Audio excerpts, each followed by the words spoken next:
प्यार से बोलिए धन निरंकार जी एवं रामकृष्ण हरि।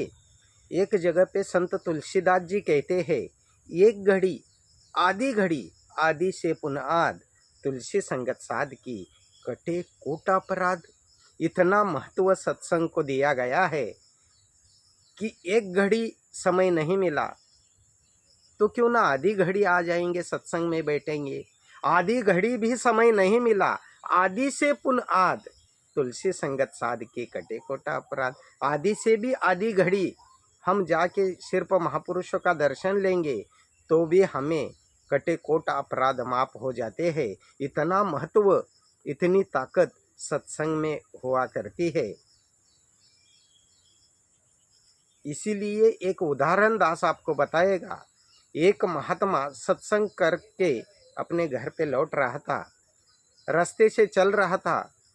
किसी टपोरी लड़के ने बाइक से आते हुए उस महात्मा को पीछे से धक्का दिया, जमीन पे गिरा दिया और टपोरी लड़का भाग गया। और वो बुजुर्ग महात्मा थे, वो गिर गए और बेशुद्ध हो गए। पीछे से कोई रिक्शा वाला सज्जन महात्मा, सदग्रस्त महात्मा, अच्छा महात्मा आ गया और वो रिक्शा वाले ने उस बुजुर्ग महात्मा को अपने रिक्शा में बिठाया, अपने घर लेके गया और जाने के बाद उनके चेहरे पे थोड़ा पानी मारा, पानी पिलाया, बाद में गिलास भर के दूध पिलाया।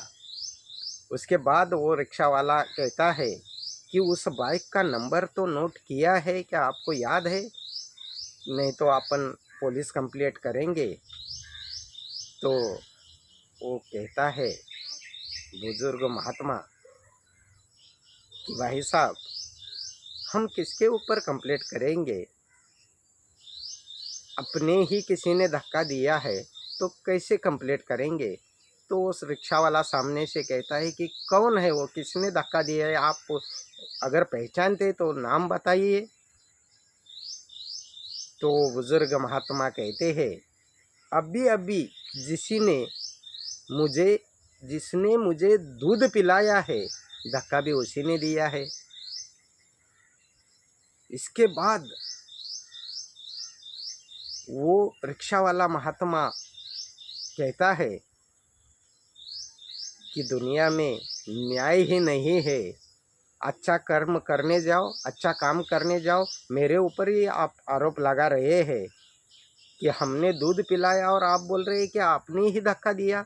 जिसने दूध पिलाया धक्का भी उसी ने दिया। तो वो बुजुर्ग महात्मा कहते हैं, भाई साहब जी, आपके ऊपर आरोप नहीं लगा रहा हूँ, ना ही आपको बोल रहा हूँ, तो आपकी भाषा ही मुझे समझ में नहीं आ रही है।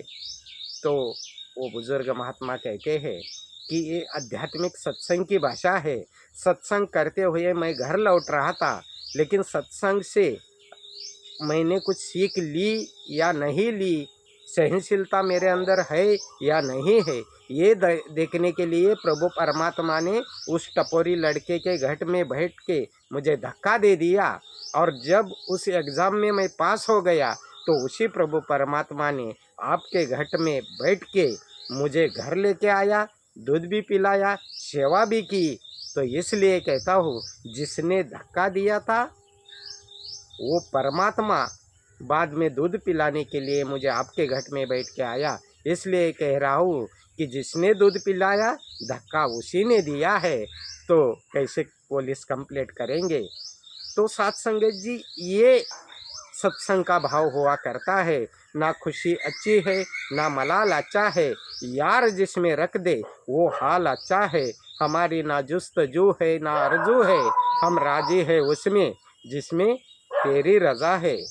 इसलिए कहते हैं कि आने की बाट कौन, जाने का घाट कौन, ब्रह्म कौन, ब्रह्म का कपाट कौन, जीव कौन, शिव का रूप कौन, धरती कौन, धरती धराए कौन, बिन खंबे आकाश संभाले कौन, बिना अलार्म से उठाए कौन, कौन में कौन समाया है, इतनी बात पता नहीं तो काहे को नर्तन में आया है।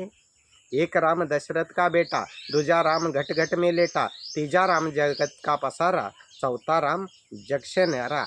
और ये जो जग से न्यारा जो राम है, इसको जानने के लिए प्रभु रामचंद्र जी ने भी वशिष्ठ मुनि को सतगुरु किया था। इसलिए सद्गुरु करना बहुत जरूरी है। जब तक अपने जीवन में गुरु नहीं, तब तक हमारी भक्ति शुरू नहीं। इसलिए सत्संगत जी सद्गुरु का महत्व बताते हुए जगत वंदे तुकोबा राय कहते हैं कि सद्गुरु वाचोनी सापडे ना सोय, धरावे ते पाय आदी आदी. म्हणून वैष्णवराज श्रीमंत ज्ञानेश्वर माऊली म्हणाल्या, म्हणोनी जाणतेने गुरु भजिजे, तेने कृत्य कार्य होईजे, जैसे मूळ सिंचने सहजे, शाखा पल्लव संतोषेती. आज पूर्ण विश्वामध्ये वर्तमान समयाच्या सद्गुरू माता सुदीक्षाजी महाराज अर्थात निरंकारी माताजी तोच ज्ञानाचा बोध, ज्ञानाचा इशारा आणि ज्ञानाचं वर्म समजावून सांगतात आणि खऱ्या अर्थानं तुमचा यहलोक आणि परलोक सुयला करतात. प्रेमाने बोला. धन्य निरंकारजी एवं राम कृष्ण हरी.